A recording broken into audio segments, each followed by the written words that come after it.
سلامونه. خوښ اوسئ، جوړ اوسئ، د صحت جامې مو خدای جل په تن وي. نن زه تاسو ډېر ښه زیری لرم، بالخصوص د کندهار ویډیو کلیپس یوټیوب چینل سبسکرایبرو دپاره. ځکه چې کوم اشخاص چې زما یوټیوب چینل سبسکرایب کړی دي هغوی کولی سي نن ورځ زما په یوټیوب چینل کې فلمونه په پښتو ژبه په ایچ ډي کیفیت سره ننداره کړي. هغه څه رقم نو زه تاسو ته غواړم چې په دې ویډیو کې تشریح کړم. نو ما ډېر زیات کوشش وکړی چې فلمونه یوټیوب چینل ته اپلوډ کړم. نو د یوټیوب چینل کمپنۍ په ما باندې بلاک کړي ځکه دا کاپي رایټ فلمونه راوځي. نو زه بیا کوشش مې وکړی چې د یوټیوب چینل له لارې تاسو ته لایف راسم او تاسو ته فلمونه په لایف په توګه چې کوم نندارې ته وړاندې کړم. نو تاسو کولی سئ چې د لایف د لارې دا فلمونه په ایچ ډي کیفیت سره ننداره کړي، یعنې په 1080 ایچ ډي سکرین سره. او کوم اشخاص چې په افغانستان کې اوسیږي هغوی ماته زیات میسجونه کړي وو چې موږ غواړو فلمونه په یوټیوب کې وګورو.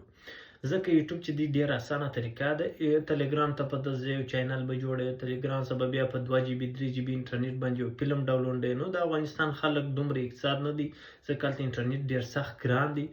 نو په دې توګه دوی غواړي چې فلمونه په یوټیوب چینل کې وګوري چې دا ډېره وسطه طریقه ده.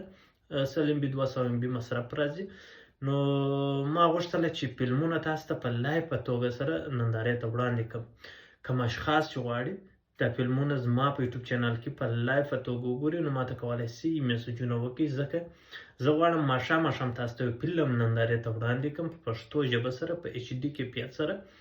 نو کوم اشخاص چې علاقه لري نو ماته کولی سي کومنټونه وکړي چې زه بیا په راتلونکي ورځ تاسو ته د پټان فلم په پښتو ژبه په ایچ ډي کیفیت په یوټیوب چینل کې وړاندې کړم.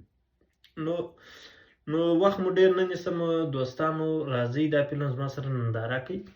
نو د ټلګرام چینل څخه مو خلاصوم او یوټیوب چینل ته راځو.